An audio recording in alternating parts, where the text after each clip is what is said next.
Hello everyone! Welcome to Native Man Math Tutorial wherein you can find free mathematics Tagalog tutorial. Ang content ng video lesson na ito ay Grade 10 Mathematics under Term 1, Week 9 of the revised K-10 curriculum. For today's video lesson, we are going to discuss how to construct and interpret box and whisker plots, histogram, and frequency polygon. But before we discuss this lesson, if you are not yet subscribed to this channel, please subscribe for more video lesson. So what are you waiting for? Let's begin. The learning competency of this lesson is construct and interpret box and whisker plots and cumulative frequency histogram and polygons. Again, this is under Term 1, Week 9 of the revised K-10 curriculum. And for the objectives, at the end of the session, you will be able to, number 1, define box and whisker plots, cumulative frequency histograms, and frequency polygons. Number 2, identify the 5-number summary or 5NS from a box and whisker plot. Number 3, construct and interpret box and whisker plots. Number 4, identify the components of a frequency distribution table. And number 5, draw a histogram and a frequency polygon based on a frequency distribution table. Okay, so let's start. What is box and whisker plots? It is a graph that summarizes a data set using its 5-number summary or the 5NS. It is a graphical representation of a data set and are useful for comparing distributions. Box and whisker plots are very effective and easy to read when comparing multiple data sets from different sources that are related. So ano pong ibig sabihin ng box and whisker plots? So based po sa definition, it is a graph that represent a data set. Okay, and that graph, ang components po niya should be or it should have the 5-number summary or the 5NS. Okay, let me illustrate to you or present to you an example of box and whisker plots. Ito po yung graph ng box and whisker plots. Okay, we have number line.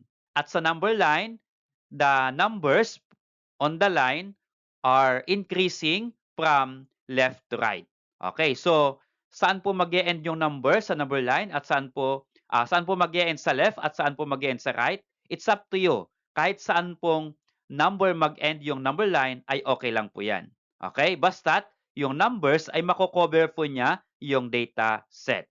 Okay, so saan po natin dito makikita yung tinatawag na 5-number summary or the 5NS? Ito po yung ating different 5NS. We have Q1 or quartile 1, Q2 or quartile 2, and Q3 or quartile 3.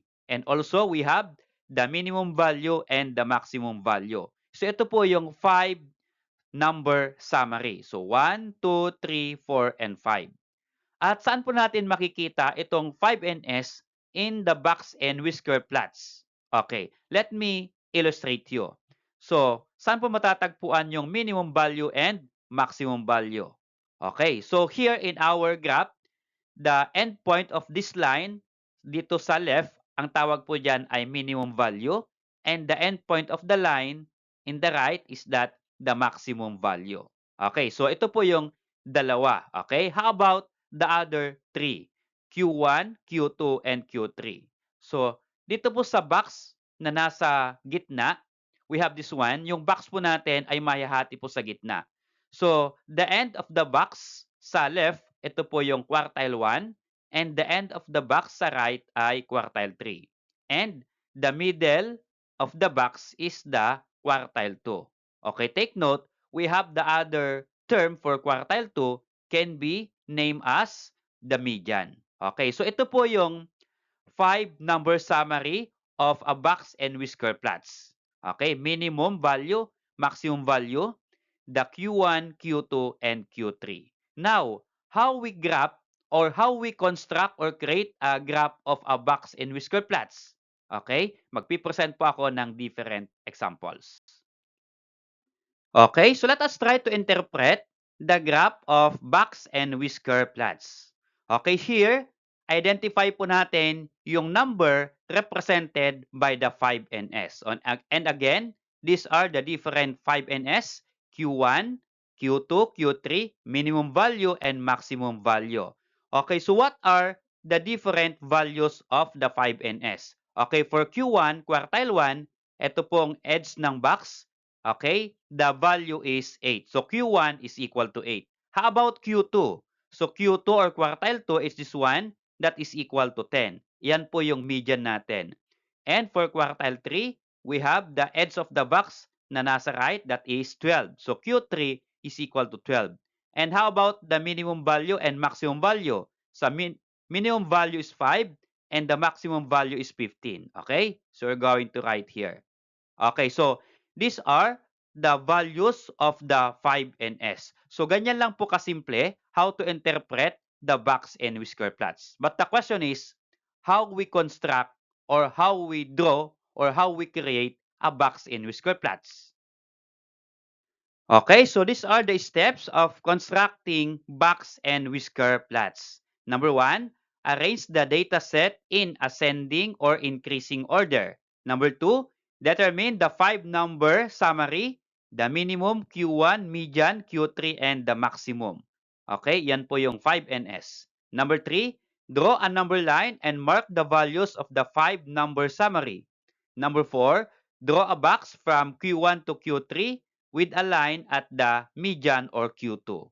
And number 5, draw whiskers from the box to the minimum and maximum values. Okay, so we're going to present examples, okay, following these different steps. Okay, for example number 1, construct a box and whisker plots of the data set, and then later we are going to interpret. Okay, so these are the different data set or different numbers in a data set.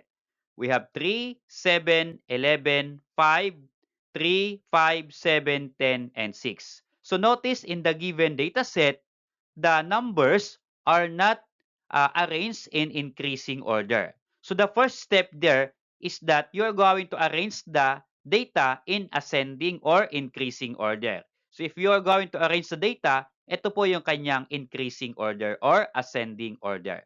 So we have 3, 3, 5, 5, 6, 7, 7, 10, and 11.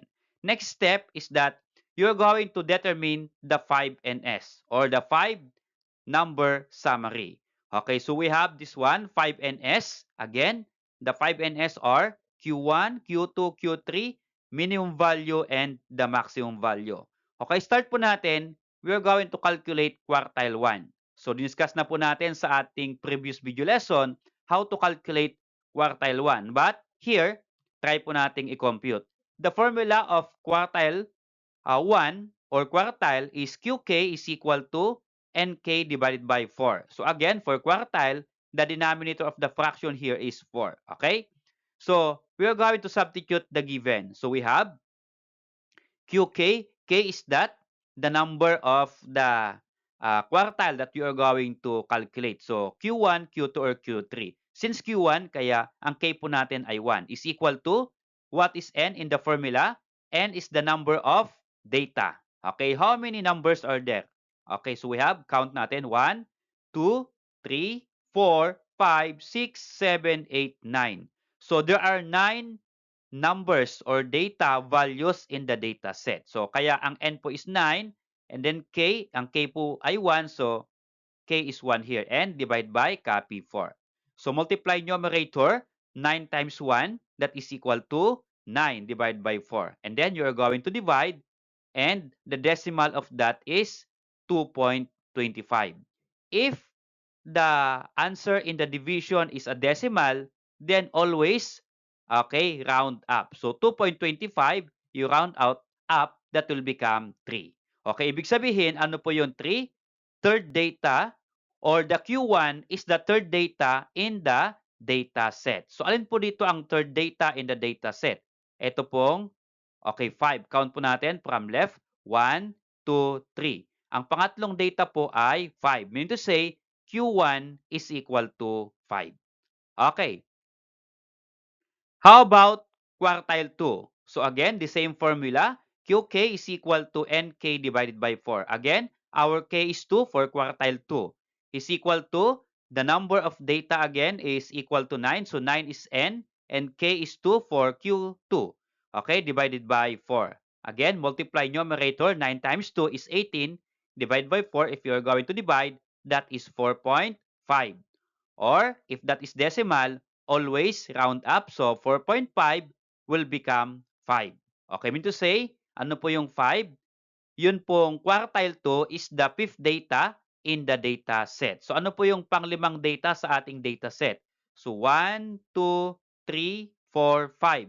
So ang fifth data po sa data set ay 6. So ibig sabihin, ang quartile 2 po natin is equal to 6. Okay. And how about quartile 3? So Q3 is equal to, again, N is number of data values, so 9. And then K is 3, so 9 times 3 divided by 4. So multiply, 9 times 3 is 27 divided by 4 in decimal, that is 6.75. And always again, decimal, round up. So 6.75, round up, that will become 7. What is meant by 7? Again, yun daw pong Q3 or quartile 3 is the seventh data in the data set. So, and what is the seventh data? Let us count. 1, 2, 3, 4, 5, 6, 7. So, the seventh data here is 7. Okay, so mean to say, quartile 3 is equal to 7. Okay, so how about the minimum value and maximum value? So ito po yung pinakamadaling ma-determine. So minimum value is the first number in the data set. Okay, the first number here is 3 and the maximum value is 10. Ito po yung pinakang huling number sa data set, or 11 rather. So minimum is 3, maximum is 11. Okay? So here, we have identified already the 5NS or the 5 number salary. Now, we're going to create its graph.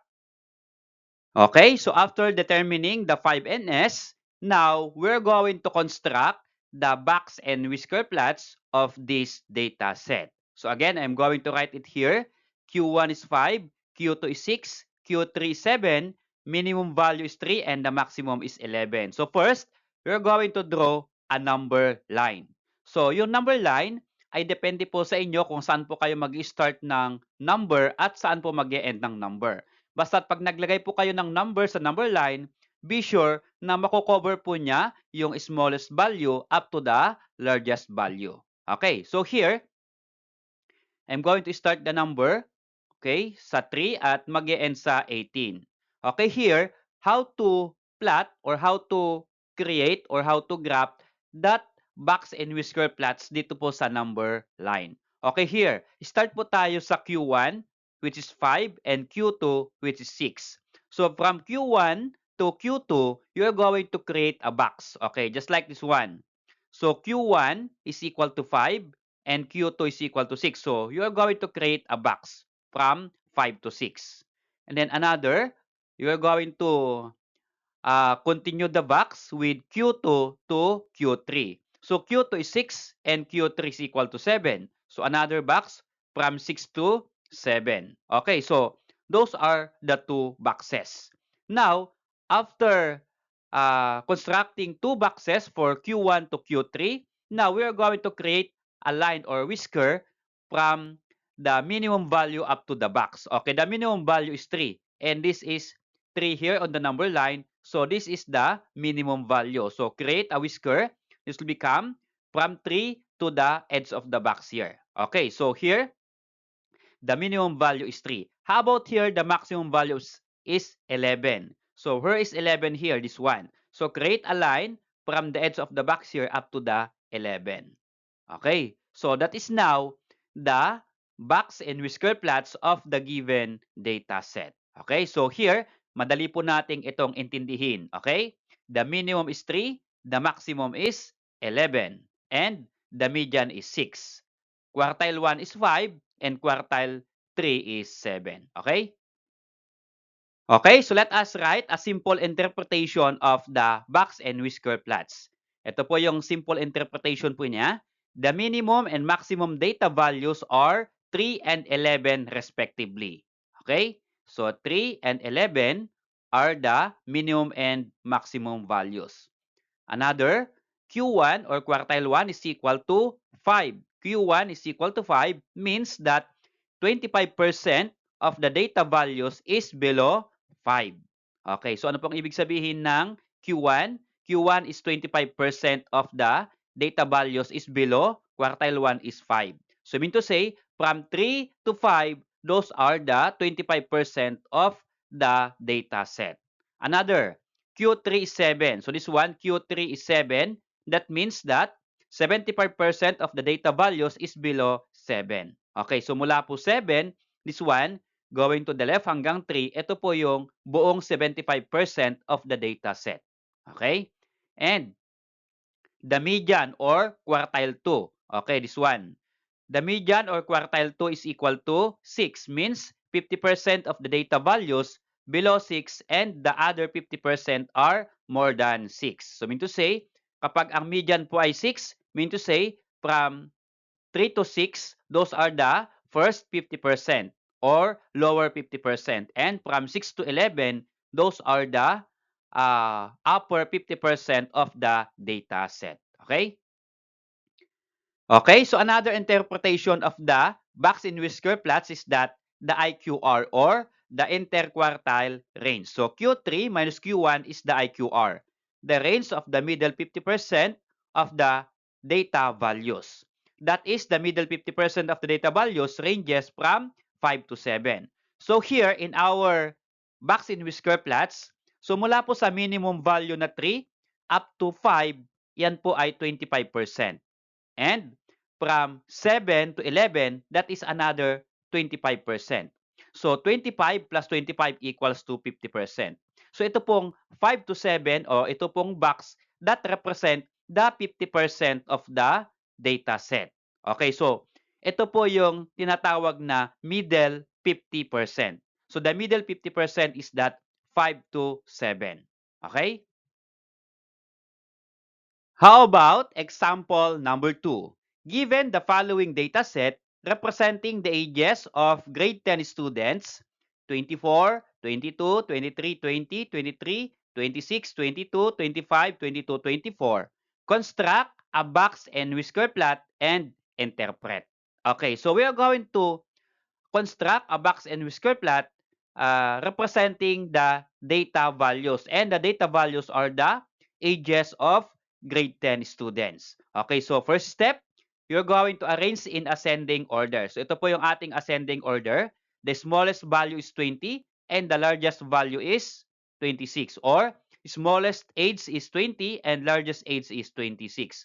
Now, number 2 step is that determine the 5NS or the 5 number summary rather. So ito po yung different 5NS. Again, Q1, Q2, Q3, the minimum value and the maximum value. Okay, so let's calculate first Q1.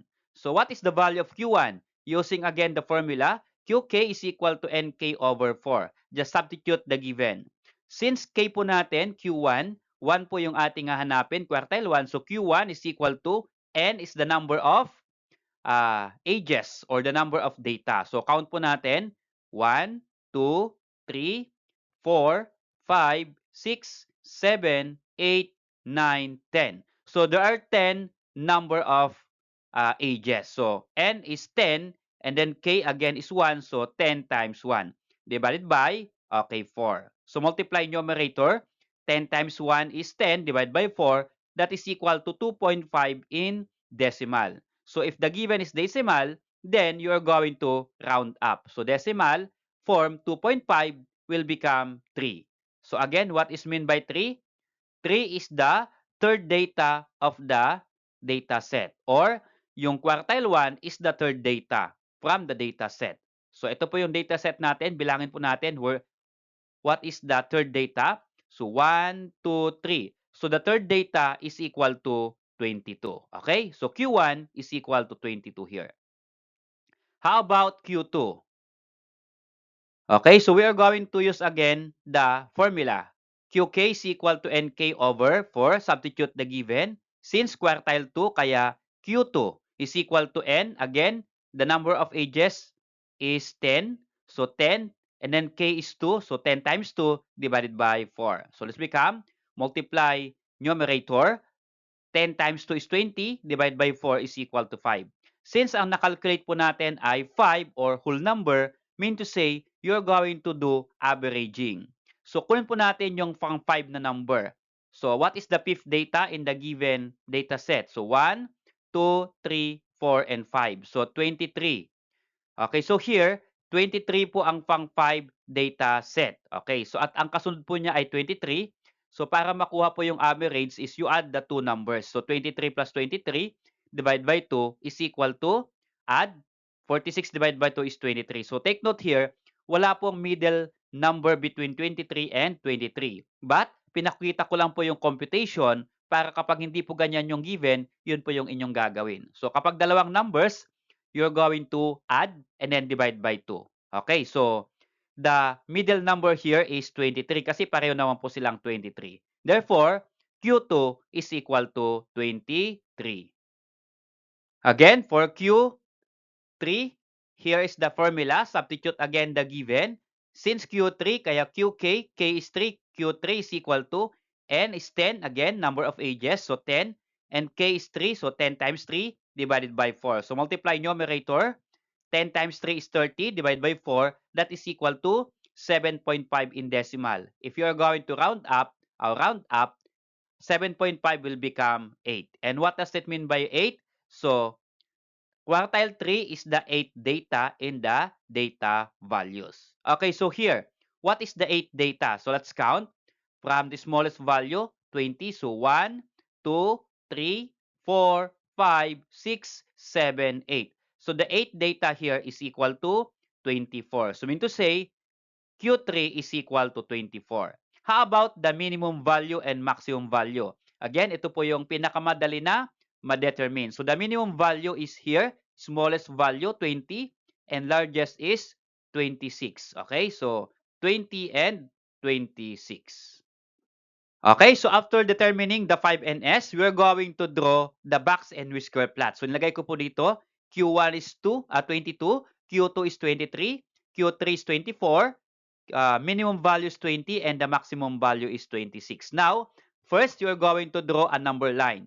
So again, sa number line, para hindi po masyadong mahaba yung number line, pwede po ninyong i-eksakto lang from the smallest value up to the largest value. Okay, pwede naman pong dagdagan. Okay, here, I start with the number 19 and end with 30. Okay, so here, how to plot again? Start po tayo sa Q1 to Q3. So Q1 is 22 and Q2 is equal to 23. So ito po yung 22 at ito po yung 23. So create a box from 22 to 23. So from Q1 to Q2. Okay, how about the next box from the middle Q2 to Q3. So Q2 is 23 and Q3 is 24. So from 23 to 24, okay, this one, create again another box. Okay, so we have now two boxes. And then we are going to draw the whisker, which is from the box to the minimum value. So ang minimum value po natin dito is 20. So this is 20. Draw a line from 20 to the box. Okay? Another. How about the maximum value, which is 26? Where is 26 here? Okay, this one. So another line from the box to 26. Okay, now that is the box and whisker plots. Now we're going to interpret this plot or this graph. Okay, so this is the simple interpretation of the given graph. So interpretation, pwede po tayo mag-start sa minimum and maximum value. Okay? The minimum and maximum age is 20 years old and 26 years old respectively. Mean to say, 20 years old is the minimum age and 26 years old is the maximum age. Another, Q1 is equal to 22. Okay, this one. This is Q1 or quartile 1 that is equal to 22. Means 25% of the ages of students is below 22 years old. Okay, so here, kapag ito po ay ages, then ang ages po or quartile 1, 25% is below 22 years old. Okay? Ang 25 po ay from or 25% po ay from 20 to 22 years old. How about Q3? Q3 is the 75% of the data set. Q3 is 24. Okay, this one means that 75% of the students have ages below 24 years old. Okay, so ito po yung ating 75%, the edge of the box at the right. So 24, mean to say, ito pong mula 24 up to 20, this is the 75% of the data set or the ages of students. Okay, kaya ang 75% of the ages of students ay 24 and below. Okay? How about the median or Q2? Quartile 2 is this one that is equal to 23. So quartile 2 means 50% of the students have ages below 23 years old. And the other 50% are more than 23 years old. Okay, so median or quartile 3. So here, ang middle age or the middle age of the students is 23. And 23 and below, those are the 50% of the ages. And the upper 50% is from 23 years old to 26 years old. Another interpretation again is the interquartile range or the IQR. Again, Q3 minus Q1 is the IQR, the range of the middle 50% of the data values. That is, the middle 50% of the students have ages that ranges from 22 years old to 24 years old. So, yung box po dito sa ating graph, ito po yung middle 50%. So, the middle 50% of the ages of students are from 22 years old to 24 years old. Okay? And the other 25% or the upper 25% is the ages 24 years old to 26 years old. Okay? The line from the box to the maximum value holds 25% of the data.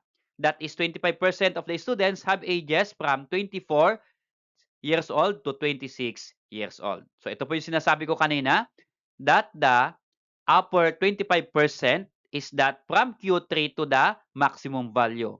And the ages is from 24 to 26 years old. How about the histogram and frequency polygon? Let's define first.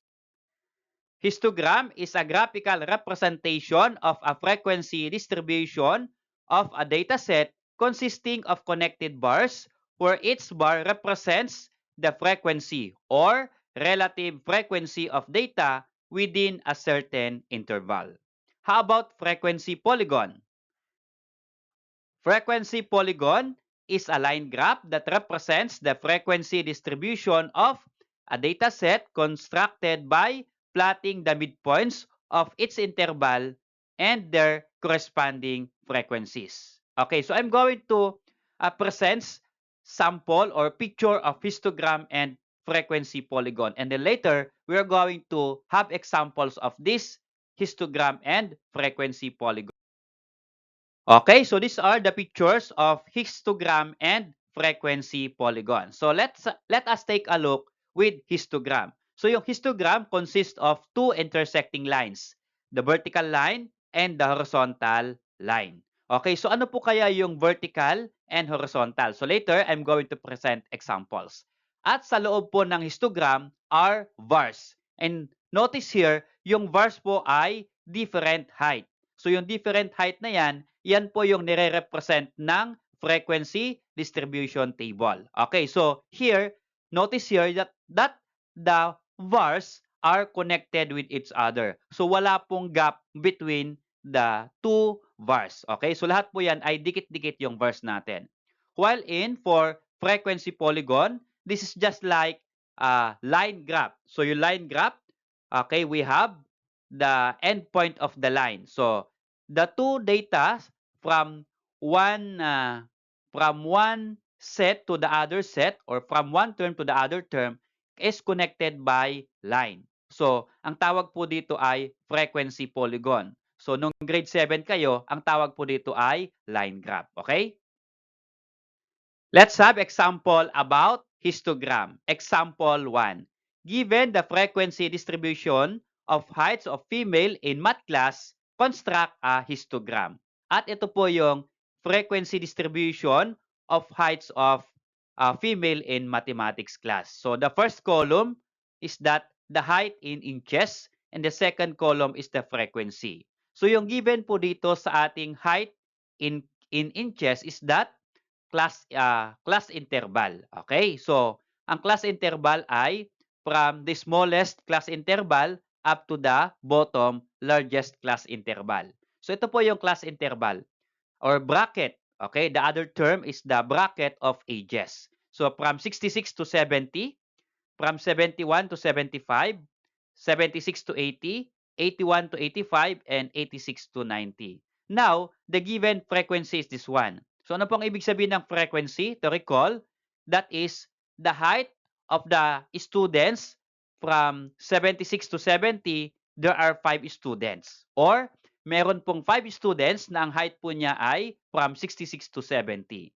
How about 71 to 75? There are 7 students with this height. From 76 to 80, 15 students. 81 to 85, 20 students. And 86 to 90, there are 5 students. Now, how to construct a histogram based from this frequency distribution table? Okay, so here, ang first step po natin ay create another column at yung column po na yan ay for class boundaries. Ang tawag po dito ay class interval, so we need to determine the class boundary. So yung class boundary po ay the lower boundary and the upper boundary. So ano po yung lower boundary? Ito po yung lower boundary of the class interval. At ito naman po yung higher boundary.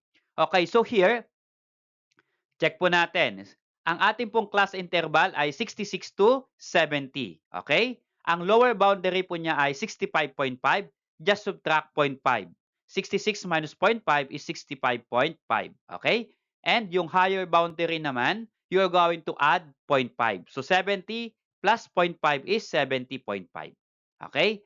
And from 71 to 75, 71 minus 0.5 is 70.5. And the higher boundary, 75.5, 75 plus 0.5 is 75.5. Okay, take note here, ang technique po dito, ito po yung ating class interval. Para makuha po yung higher class boundary is just add 0.5. So 70.5, 75.5, 80, this one 0.5, 85.5, 90.5. At sa lower class boundary naman ay minus 0.5.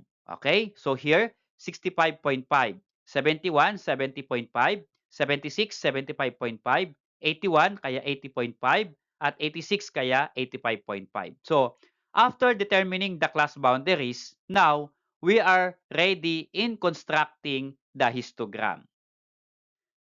Okay, papaliitin ko po yung table ng frequency distribution table. Okay, so again, first column, class interval, second, frequency, and the third ay class boundaries. So how to create the histogram of this frequency distribution table? So first, we're going to draw the vertical and the horizontal line. So yung vertical, ito po yung frequency.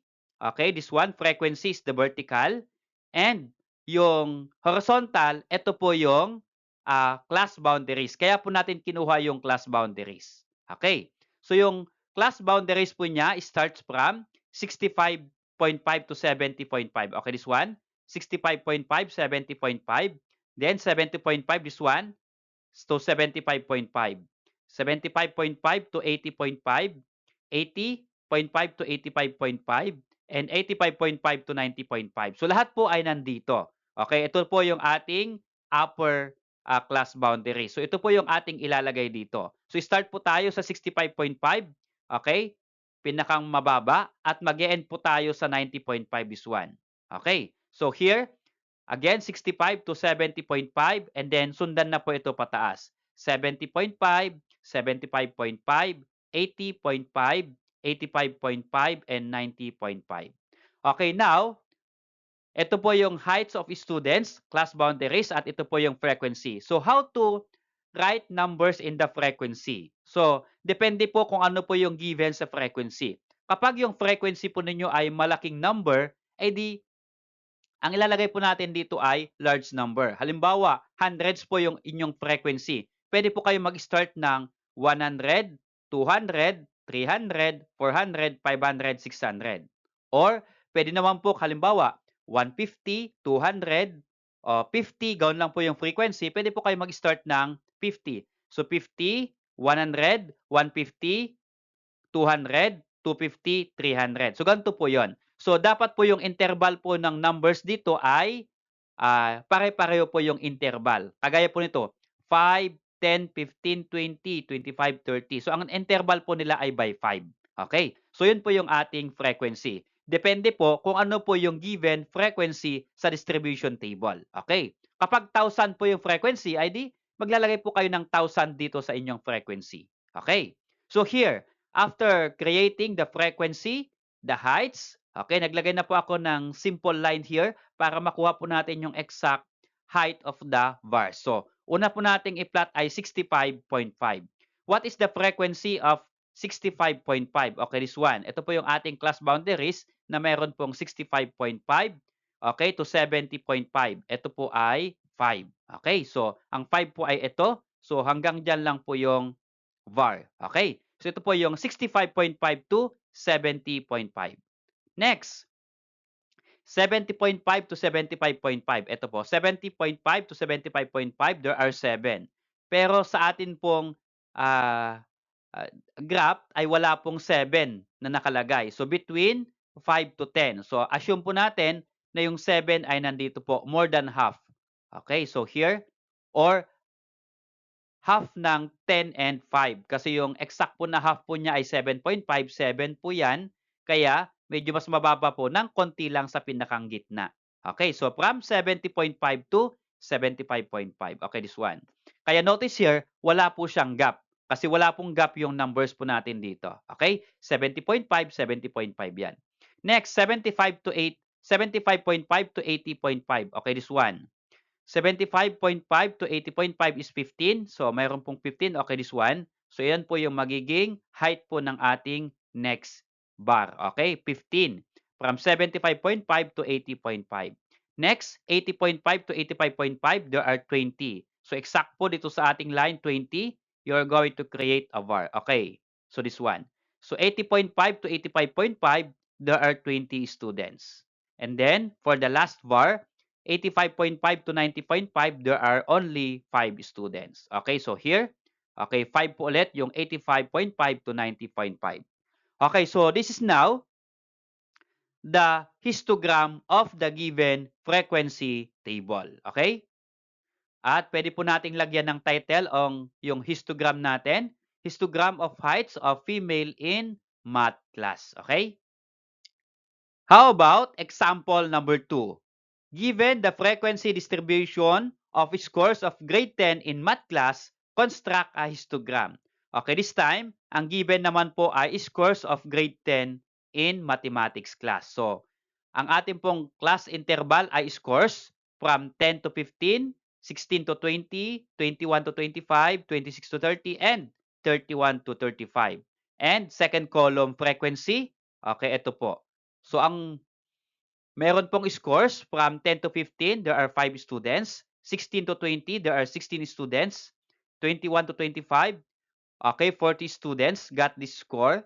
26 to 30, 30 students. And 31 to 35, there are 5 students. Okay, so here, to create a histogram, again, we're going to add another column for class boundaries. So, gagawa po tayo ng class boundary again.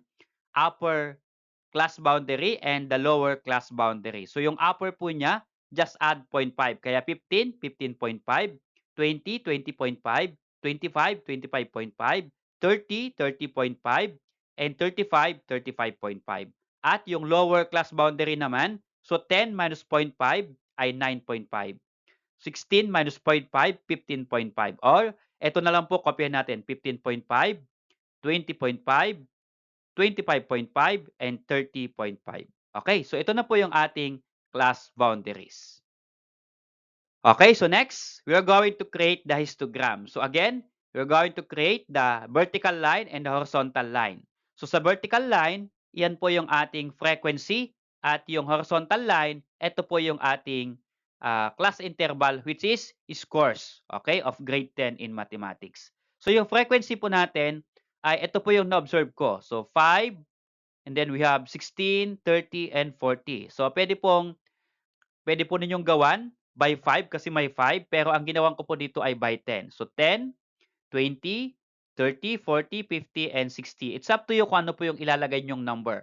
Basta't yung number po dito ay mako-cover niya lahat po ng frequency. So yung highest frequency po ay 40, dapat umabot po ng 40 yung highest frequency natin. So dito pinaabot ko pa po ng 60. Okay.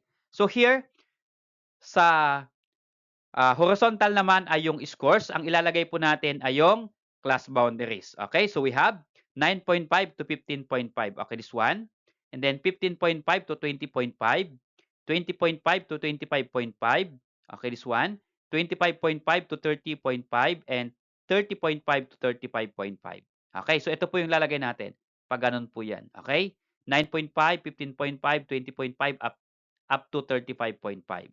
And then, okay, create a var representing the data. Okay, so here, ang 95.5 to 15.5 na class boundary, we have 5 as frequency. So meron pong 5 dito na height, wala po. So 10, so mean to say, kalahati po ng 10 ay 5. So hanggang dyan lang po, half ng ating line dito. Kasi ito po ay 10, kaya ito lang po ay 5. Another next, 15.5 to 20.5, 16. So we have no exact value na 16, but yung 16 ay pagitan ng 10 and 20. Since ang half po ay 15, 16 po yung 15.5 to 20.5, so 16 po yung number or yung frequency, then more than half po. Okay, so this become, okay yan, 15.5 to 20.5 ay more than half ng 10 to 20. How about 20.5 to 25.5? So 40, we have exact value here, 40. So ito pong 20.5 to 25.5 ay abot po dito sa 40. That is the height in graph. How about next? 25.5 to 30.5, 30. We have exact value here, 30. Okay? And then last, 30.5 to 35.5. So there are only 5. So again, katumbas po ulit itong 5 na ito. Okay? So that is now the histogram of the scores of grade 10 in mathematics class. Okay? Okay, now, how about frequency polygon? Example 1. Given the frequency distribution of scores of grade 10 in mathematics class, construct a frequency polygon. Okay, ito po yung given frequency distribution of scores. Okay, scores given in a form of class interval 1 to 5 at ang frequency po niya ay 5. 6 to 10 scores, frequency 25. 11 to 15, 20 frequency. 16 to 20, 30. And 21 to 30, there are 10 scores here. Okay, so paano po natin gawan ng frequency polygon given the frequency distribution? Okay, so ganito lang po yung gawin natin. Ang idadagdag naman po natin ngayon dito ay 2 columns. Yung third column na idadagdag natin ay class boundaries and the fourth column is the class mark. So ano po yung class mark? So again, unahin natin yung class boundaries. So the class boundaries again, you're going to add 0.5 to the upper class and subtract 0.5 to the lower class boundary. Kaya unahin po natin yung upper class boundary. So 5 and then add 0.5, so 5.5. So here 10, 10.5, 15, 15.5, 20, 20.5, and 30, 30.5. So add 0.5. How about the lower class boundary? So 1 minus 0.5 is 0.5. Okay? Here, 6 minus 0.5 is 5.5. Or, again, ang technique po, kung ano po yung lalagay natin, yun po yung nandun. 5.5 is 5.5 here. 10.5, then 15.5, then 20.5. Okay? So, after writing the class interval is the class mark. So, ano po yung class mark? Okay? Ang tawag po dito ay midpoint. Aside from class mark, they call this one as midpoint. Saan po makukuha yung class mark? Dito po sa ating scores or class interval. Okay? The class interval is from 1 to 5. What is the middle number from 1 to 5? So we have 1, 2, 3, 4, 5. So the middle number from 1 to 5 is 3. Is it correct? Yes. So the class mark or midpoint is 3. How about 6 to 10? 6, 7, 8, 9, 10. What is the middle number? That is 8. Okay? How about 11 to 15? 11, 12, 13, 14, 15. The middle number is 13. Okay. Ganoon din po sa 16 to 20, the middle number is 18. From 21 to 30, the middle number is 23. So that is now the class mark or midpoint. Okay, so after accomplishing the class boundaries and class mark, now we are ready in creating frequency polygon. Okay, so paliitin ko po yung ating frequency distribution table para magkaroon po ng space dito for graph. So here again, just like histogram, we are going to create a vertical line and horizontal line. Pero this time, yung ilalagay po natin sa frequency at sa ating scores ay ito po yon. So the same, yung frequency sa vertical, okay, it's up to you what number that you are going to write. Depende po kung anong given na frequency. So dito, ang smallest frequency ay 5 at ang largest frequency is 30. So dapat, okay, meron po siyang, o mamimit po niya yung highest frequency which is 30. So dito po sa aking graph, ang highest frequency po dito ay 30. So mamimit niya po yung highest value. Okay, so here, nag-start po ako ng 5 at ang interval ko po ay by 5. Kaya 5, 10, 15, 20, 25, 30. Okay, so pwede naman pong by 10. 10, 20, 30, 40, 50. Okay, so it's up to you kung ano po yung number na ilalagay nyo. Basta't ang gap po niya ay pare-pareho or equal. And then for the horizontal line, ito po yung class mark. Okay, yung class mark ay midpoint. Okay, pagitan po ng range or class interval na scores. Okay, so ang class mark po ay, or midpoint ay 3, okay, then 8, then 13, 18, and then 23. So ito na po yung ating class mark. Okay, so here, so how to create a frequency polygon? First ay gagawa po tayo ng box parang polygon. Okay, just like this one. So yung 3 po na class mark, ang frequency po niya ay 5. So where is 5 here? Okay, this one. So create a polygon. Okay, create a box here. Okay, so polygon or square is a polygon. Kaya square po yung aking ginamit. Okay, so for class mark na 3, the frequency is 5. Okay, this one. For class mark 8, the frequency is 25. Ito po yung 8. 25 po yung kanyang frequency. The class mark 13, the frequency is 20. Kaya 13, okay, 20 po yung kanyang frequency. Next, class mark ay 18, the frequency is 30. So class mark ay 18, the frequency is 30. That's correct. And last, the class mark 23, the frequency is 10. So 23, the frequency is 10 here. Okay, so yan po. Ulitin po natin. So 5, 25, this one 5, 25, 20, 30, and 10. So ito po yung pagkakasunod niya pababa po dito. Okay, so now, from that polygon, we are going to create a line. Okay, so line from 3 to 8, from 8 to 13, 13 to 18, and 18 to 23. So ito na po yung tinatawag na frequency polygon. Okay? Okay, so how about example number 2? Given the frequency distribution of heights of female in math class, construct a frequency polygon. Okay, so here is the frequency distribution table. So first column, heights in inches of students. Okay, so ang ranges po niya, ang pinaka smallest range or interval is from 65 to 67. And the largest interval is from 77 to 79 and given the frequency. So again, you're going to add, okay? So here, pwede pong hindi na yung class boundary. So pwedeng ang idagdag na lang po natin ay class mark because class mark can be used for frequency polygon. Yung class boundaries ay para sa histogram.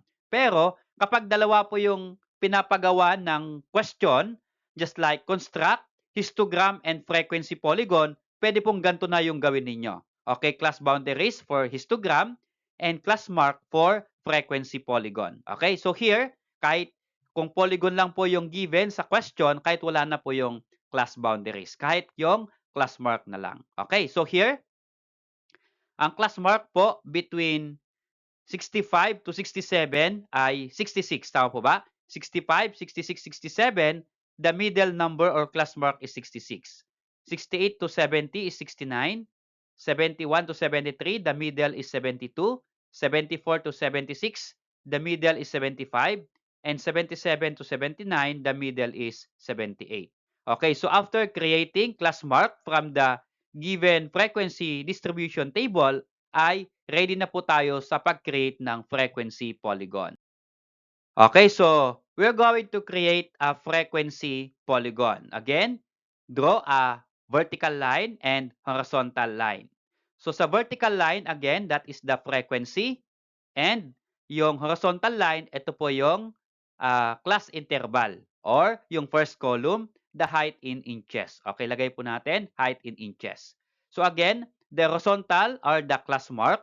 Okay, from 66 to 78. Okay, this one. And yung frequency, again, the smallest number or frequency is 5. The largest is 20. Okay, so the same, by 5 po yung aking ginawang numbering. Okay, sa frequency. So 5, 10, 15, 20, 25, 30. Again, we're going to create a frequency polygon. So here, yung 66, ang kanyang frequency is 5. 66 is 5. So 66 at 5, dyan po tayo gagawa ng polygon. 69, ang kanyang frequency is 7. So this one, between 5 and 10, 7. For 72, class mark, the frequency is 15. 72, 15 po ang frequency. Then next, 75, the frequency is 20. Ito po yung 75, the frequency is 20. And last, 78, the frequency is 5. Okay, 78, the frequency is 5. So you have now the polygons here. Now, you are going to connect those polygons using line. Okay, ito na po yung kanyang frequency polygon of the given distribution table. Okay? Okay, so let's have exercises in multiple choice questions, or this called formative test. Let's see how you understand the lesson. For number 1 question, what does the line in the middle of a box in a box and whisker plot represent? A, mean, B, mode, C, median, and D, range. Okay, so what's your answer? The correct answer is letter C, median. Ito po yung middle of a box. So, gitna po ng dalawang box, yan po yung median, or the other term is quartile 2. Okay? How about number 2? The length of the box in a box and whisker plot represents A, total range, B, interquartile range or IQR, C, mode, and D, standard deviation. Okay? I will give you 3 seconds to answer. So what's your answer?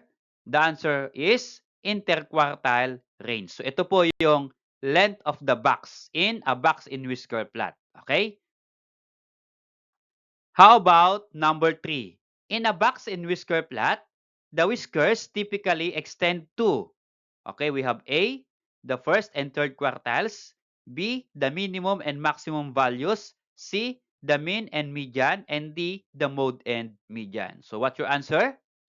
The correct answer is the minimum and the maximum value. So yung whisker po niya, yun po yung line na nagko-connect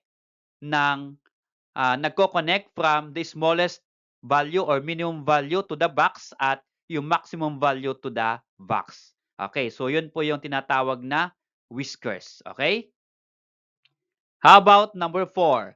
A frequency polygon is constructed by joining A, var tabs with straight lines, B, class marks with straight lines, C, histogram with curves, and D, pie charts sectors. Okay, what's your answer? The correct answer is letter B, class marks with straight lines. How about number 5? The axis of a frequency polygon usually represents A, frequencies, B, class Class boundaries or midpoints, C, percentage, and D, angles. So what's your answer?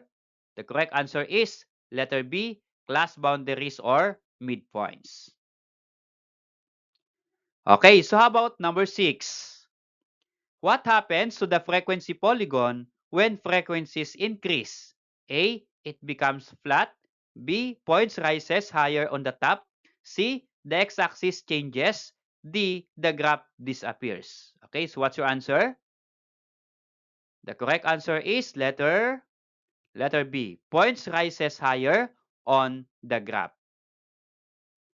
Number 7. Which of the following is true about bars in histogram? A, are separated by graphs. B, always have different widths. C, touch each other. And D, are arranged randomly. Okay, so what's your answer? So the correct answer is letter C. Touch each other. So yun po yung bars in histograms, they are touch each other. Okay? They are connected with each other. Okay? How about number 8? The height of a bar in histogram represents A, class mark or midpoint, B, frequency, C, median, and D, range. So what's your answer? The correct answer is letter B, frequency. How about number 9? Which of the following is the most appropriate of displaying bars in histogram? A, favorite sports of students. B, eye colors of a class. C, heights of students. And D, name of countries. So ang tinatanong po ng problem or question is that, what is the most appropriate of displaying bars in histogram? Okay, so what's your answer? The correct answer is letter C. So kapag displaying bars po, ang sinusukat po ng bars ay, since ito po ay may mataas may mababa, height po ang kanyang sinusukat. Okay? So, yung pinakang mataas na height, yun po yung pinakamalaking frequency. Okay? Yung pinakamababang height ng bar, yan po yung pinakamababang frequency. Okay? So here, yung favorite sports, wala pong height yan. Yung eye colors, wala din po. Name of countries, wala. So, height of students. Okay? Okay, so thanks for watching, guys. I hope that you learned from my simple video lesson. If you like my presentation and discussion, please click like and subscribe for more video lesson.